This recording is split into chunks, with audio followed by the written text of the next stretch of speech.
E a semana começa com muitas polêmicas, declarações graves sobre Elon Musk, Bolsonaro se manifesta e morte de um grande líder. Fica até o final que eu vou trazer todas as informações para vocês nessa segunda-feira, dia 18 de novembro, notícia fresquinha para vocês. Deixa o like aí para fortalecer o seu joinha importante, se inscreva no canal, comente, compartilhe esse vídeo com o máximo de pessoas que vocês puderem, que são informações de utilidade pública que certamente vão sanar as dúvidas de milhões de brasileiros. Olha só, gente, a semana começou quente, a semana começou com muitas notícias, com muitas declarações, saíram novos depoimentos a respeito aí do atentado lá em Brasília, né, que envolveu a morte de um ex-candidato a vereador, que acabou ali se explodindo, querendo ou não, ainda está sendo investigado ali no STF, né? Então tem declarações e uma morte de um grande líder que impactou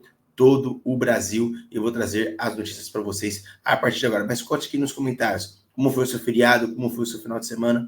Deu tudo certo? Foi tranquilo? Deu para descansar com a família? Então compartilha aí como que foi o seu final de semana. Vamos lá. Bom, vamos começar primeiro, gente, com essa informação aqui, tá?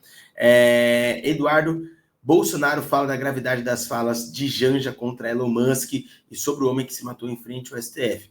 Eu acho que depois dessa bola fora da Janja, fica claro para todo mundo que acabou mais uma narrativa. Vamos ver aqui o que aconteceu. Eu não tenho medo de você, inclusive.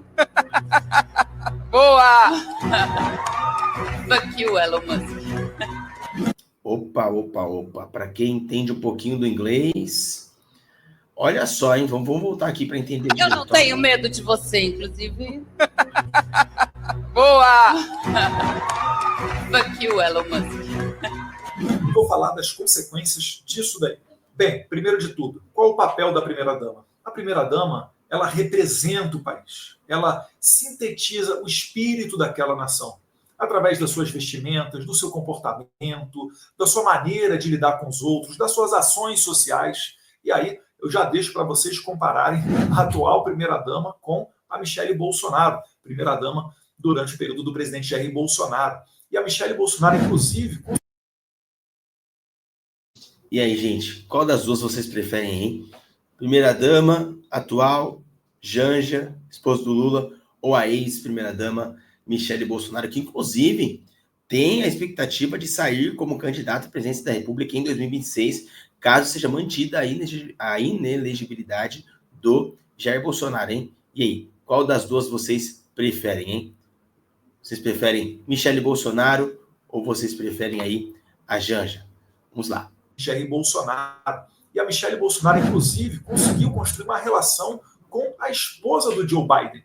Os presidentes, eles não precisam se admirar para que você tenha esse tipo de relação. Agora, ao que parece, na Janja falta ter o Brasil no coração. Ela não age de maneira pragmática, de maneira a construir uma relação, ainda que diplomática. Como eu falei, os presidentes dos países, eles não precisam se adorar e se admirar. Mas se você pensar no bem do brasileiro, você vai querer ter uma relação com todas as grandes potências do mundo, inclusive os Estados Unidos, que é a maior potência econômica e bélica de todo o planeta Terra.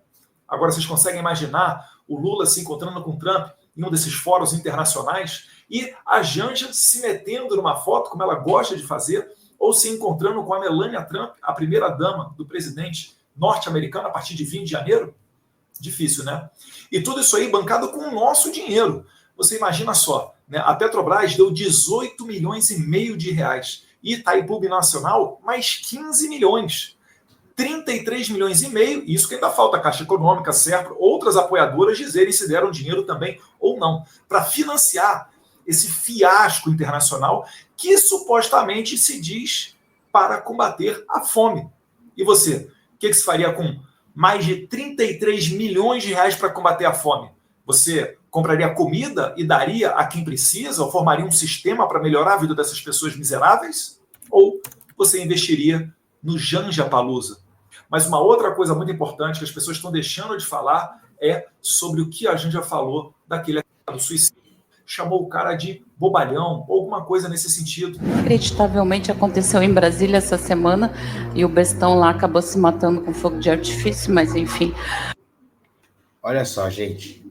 Independente do que aconteceu lá em Brasília. É a minha opinião, tá, gente? Você fala dessa forma, né? É uma vida que se perdeu. É uma vida que se perdeu. Agora, você vê a insensibilidade da primeira-dama. Se aqui é para chamar primeira-dama, né, gente? Mas essa insensibilidade, essa falta de empatia com os familiares, é lamentável, né? Coloca aqui nos comentários o que você pensa sobre isso. Vamos continuar aqui. Incrível. A gente já chamou aquele suicídio de bobalhão. Isso daí, gente, demonstra que eles não levam a sério aquilo que aconteceu. Você consegue imaginar o Jair Bolsonaro ou a Michele Bolsonaro chamando o Adélio Bispo de aquele bobalhão? É claro que isso nunca vai acontecer, porque aquilo dali sim foi um atentado contra a vida do Jair Bolsonaro. Já esse cara que se matou, provavelmente um doente mental, que se matou utilizando fogos de artifício, que não ofereceu perigo a ninguém, não chegou perto de matar ninguém, será realmente que eles acham que isso daí é um atentado contra a democracia, ou estão querendo aproveitar essa narrativa para não deixar ir à frente, devido a sentimentos pessoais deles de vingança, o projeto de lei de anistia? Ou tentando formar uma narrativa para tentar regulamentar as redes sociais? Eu acho que depois dessa bola fora da Janja, fica claro para todo mundo que acabou mais uma narrativa e, sinceramente, o Brasil está longe de ter um governo federal preocupado com os anseios dos brasileiros. Que Deus abençoe o Brasil e que Deus abençoe os Estados Unidos. Pois é, gente. Declaração polêmica da Janja, Além do Eduardo Bolsonaro, quem também se manifestou a respeito dessa fala dela foi o Gustavo Gayer, que é deputado federal, né? Vamos ver o que o Gustavo Gayer falou dessa grosseria da Janja contra o Elon Musk. Vamos ver o que o Gayer disse, olha só. Tendo um péssimo domingo. Depois daquela gafe de ontem, não a gafe, aquela atitude absurda por parte de uma primeira-dama, xingar o ministro dos Estados Unidos usando um termo que em inglês é muito ruim, é muito feio. É um vai se... Quem faz uma coisa dessa, gente? Eu não sei, é uma pessoa de muita pobreza espiritual mesmo. Mas tudo bem. Janja vai lá, gasta 30 e tantos milhões de reais para fazer o seu evento, Janja Palusa, para fazer o G20 social, e aí ela vai lá e solta uma porcariada dessa, essa verborragia. Pegou muito mal, mas pegou muito, muito mal mesmo. Não só pro Elon Musk, pro Donald Trump. Líderes dos outros países começam a falar, peraí, isso é a primeira-dama do Brasil falando algo dessa forma, dessa baixeza. Pegou mal, e aí começa a repercussão, né? Fala de Janja sobre Musk, irrita o governo e frustra diplomatas. É certo. Diplomacia com os Estados Unidos agora foi pro buraco mesmo. Primeiro, porque o marido da Janja disse que o Donald Trump era nazista e fascista, isso antes do resultado das eleições, quando ele jurava que quem ia ganhar ia ser a Kamala Harris. Aí depois que ele já se elegeu, aí o Lula percebeu que fez besteira, fez um tweet meio que pedindo desculpas, colocando o rabinho entre as pernas, aí vai a primeira-dama e solta um fuck you Elon Musk. Pegou muito mal, ao ponto que o Lula teve que ir na sequência e basicamente dar uma reprimenda na Janja, né, na frente de milhares de pessoas. A gente não deve ofender ninguém, diz Lula após xingamento de Janja. Censurou a Janja. Cadê as feministas? Cadê as feministas para ir lá e dar uma bronca no Lula? Porque o Lula está censurando a Janja. E aqui está a Janja vestida de sofá, aqui, ó, do lado do Lula, como vocês podem ver. Só que aí a situação ficou assim, cara. Deu ruim para ela. Depois de xingar Musk, Janja cancela a participação em evento. Lembrando, a Janja pegou meu dinheiro, seu dinheiro, através das estatais, Petrobras, Banco do Brasil, BNDES, para fazer um super evento. Um evento para poder projetar a Janja, que foi o Janja Palusa e esse G20 social. Beleza, tudo bem. Se fosse um dinheiro bem gasto, quem poderia reclamar? Vai acabar com a fome? Não. Vai acabar com a fome só da lacrosfera, dos artistas que cobram milhões, 30 mil para aparecer. Então, o grande sonho da Janja é justamente subir nesses palcos e falar as besteiras que ela sempre fala. Mas ela gosta de ser o centro da atenção, ela gosta de falar nos problemas do Brasil e como a direita é irresponsável. Só que ela vai, por causa dessa convulsão, essa celeuma toda, ela se vê obrigada, ou acho que ela não foi obrigada, eu acho que o Lula falou, você não vai, você tá falando muita besteira, vai para casa. E a Janja foi no seu lugar de fala e concordou. A primeira-dama seria uma das palestrantes no Global Citizen, evento paralelo ao G20 realizado no Rio de Janeiro. Vamos ver a matéria. A primeira-dama Janja da Silva desistiu de participar, desistiu não, né? Foi podada pelo Lula, de participar do Global Citizen Now, evento paralelo ao G20, realizado nesse domingo, 17, no Rio, depois de ter xingado o bilionário norte-americano Elon Musk. Ele não é bilionário agora, ele é o ministro de Estado dos Estados Unidos, o principal ministro do Donald Trump. Então, gente, essa fala é muito importante do Geyer, porque realmente não estamos mais falando de um bilionário que é dono da Tesla, que é dono do X, que é dono do X. Não, estamos falando agora de um ministro de Estado do Donald Trump. Então não é qualquer pessoa. E para manter uma relação diplomática decente, esse tipo de fala, com certeza, não vai surgir muito efeito. Na verdade, em vez de aproximar, vai afastar. Né? Como que Lula e Janja vai se aproximar de Elon Musk e sua esposa, né, e de Donald Trump com esse tipo de fala, com esse tipo de vocabulário chulo? É muito complicado, né? Então, o que vocês acharam dessa declaração da Janja aí, né?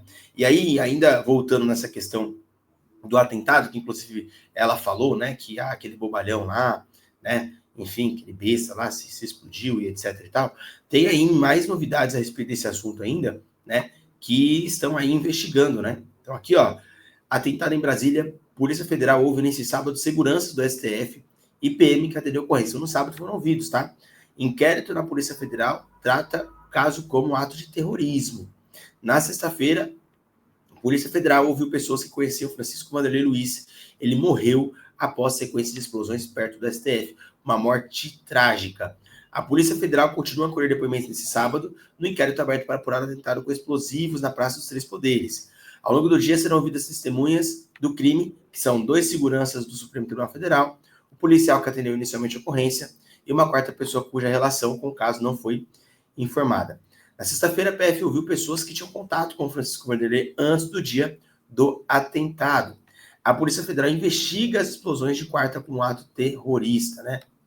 Então tá aqui, gente, o Francisco, né, que foi o rapaz que foi morto, né, com a explosão ali em Brasília, né, um ato terrível, né, uma tragédia de fato, e são aqui as investigações, gente, os locais, como aconteceu isso, né, enfim, tá aqui, ó, todas as informações, né, eu vou trazer aqui para vocês, olha só, presta atenção, a sequência aqui, tá? Para vocês ficarem por dentro aí do que está acontecendo. Atentado contra quem é Tio França, que explodiu, explodiu que explosivos usou isso. E qual era o alvo? De acordo com as investigações, que é um homem. Tá aqui o Francisco, né? Então, o Francisco alugou uma casa em Ceilândia, segundo a PRF, seu carro está em Brasília desde 27 de julho. Espelho da casa que Francisco alugou tinha a frase: estátua de merda se usa TNT, em referência à estátua à justiça que fica em frente ao STF. Eu sei que estava no apartamento dele alugado, então já começam as investigações. Antes do atentado, Francisco já havia compartilhado mensagem pelo WhatsApp com ameaças. Olha só. Deixaram a raposa entrar no galinheiro, chiqueiro, ou não sabem o tamanho das presas, ou é burrice mesmo. Provérbios 16, 18, tá aí. Ele também postou uma selfie em visita ao plenário do STF, não sabe a data da foto. Nesta noite, na noite de quarta-feira, o homem deixou o carro perto da Câmara dos Deputados. Na mala havia fogos de artifício e tijolos por volta das 7h30. Então tá aqui, ó. 300 metros de distância do carro. Todas as informações aqui. Cerca de 20 segundos após a explosão do carro, houve uma outra explosão, dessa vez na frente do STF. Olha aqui, ele aqui, ó. Lamentável, né? Francisco arremessou um explosivo em direção à Estátua da Justiça. Em seguida, jogou outros 2 na direção do prédio. Nesse momento, ele mostrou a um vigilante que tinha artefatos presos ao corpo. Deitou-se no chão e acionou mais um explosivo, colocando atrás da cabeça. Testemunhas relataram que o barulho das explosões foi muito alto. Então, gente, estão investigando, né? São muitas informações, são muitas notícias. Ainda existe a possibilidade do alvo ter sido Alexandre de Moraes. Moraes declarou que as explosões são resultado de ódio político que se instalou no país nos últimos anos, né? Então, gente, uma situação terrível, né? Tão terrível quanto isso foi, gente, a morte de um grande líder, muito triste. Ontem eu fiquei sabendo, fiquei muito triste mesmo, que foi o falecimento, a morte do apóstolo Rina. Eu sei que tem muitos cristãos aqui que me acompanham, né? Então, apóstolo Rina foi morto ontem, gente, em um trágico acidente. Quem foi o apóstolo Rina? Fundador da Igreja Bola de Neve, que morreu em acidente de moto em São Paulo. Rinaldo Luiz Seixas chegou a ser encaminhado para o hospital com vida, tá? Mas não resistiu. Ele fundou a Igreja Bola de Neve, uma das maiores denominações evangélicas do Brasil. A morte do fundador da Igreja Bola de Neve, do apóstolo Rinaldo, também conhecido como Rina, aos 52 anos, comoveu a comunidade evangélica e os seguidores do líder religioso. Ele sofreu um acidente de moto na tarde deste domingo, dia 17, em Campinas. Rinaldo fundou a Igreja Bola de Neve, uma das maiores denominações evangélicas do Brasil, que atualmente conta com mais de 560 unidades espalhadas por 34 países. A igreja ficou conhecida por atrair fiéis mais jovens e ligados a esportes radicais. Conhecido como líder carismático com forte presença nas redes sociais, o apóstolo Rina também ficou conhecido por questões jurídicas. Ele foi denunciado por agredir esposa, a pastora e cantora gospel Denise Seixas, né? Então, houve aí graves denúncias contra ele, né, em relação à violência doméstica, né, em relação a um assédio sexual também contra uma outra empregada, enfim. Mas só é que não se pode apagar o que o Rina fez, né, como um servo de Deus, como uma pessoa que foi uma referência, né, um influenciador para milhões de pessoas, né, que construiu, vamos dizer assim, debaixo da presença de Deus, debaixo da vontade de Deus, uma série de igrejas, né, que de alguma forma foram ferramentas para salvamento de vidas, para restauração, para transformação, e um grande líder religioso nós perdemos. E aí a gente vê, né, gente, independente do que ele fez ou deixou de fazer, é um ser humano, é um filho de Deus, e que acabou morrendo de uma forma muito trágica, e passou, gente, a vida passa muito rápido. Vamos valorizar os amigos, vamos valorizar a igreja, vamos valorizar as autoridades espirituais, os líderes religiosos, porque o dia de amanhã nós não sabemos. E a gente brinca, né? Quando a gente está na igreja, hoje pode ser o seu último culto. Então adore o máximo que você puder, porque hoje pode ser o seu último culto. E ontem, de fato, foi o último culto do apóstolo Rina. Infelizmente, ele não está mais entre nós. Você conheceu o apóstolo Rina? Coloque aqui nos comentários. Um forte abraço, meus sentimentos para todos os familiares do apóstolo Rina. Até o nosso próximo encontro. Valeu. Tchau, tchau.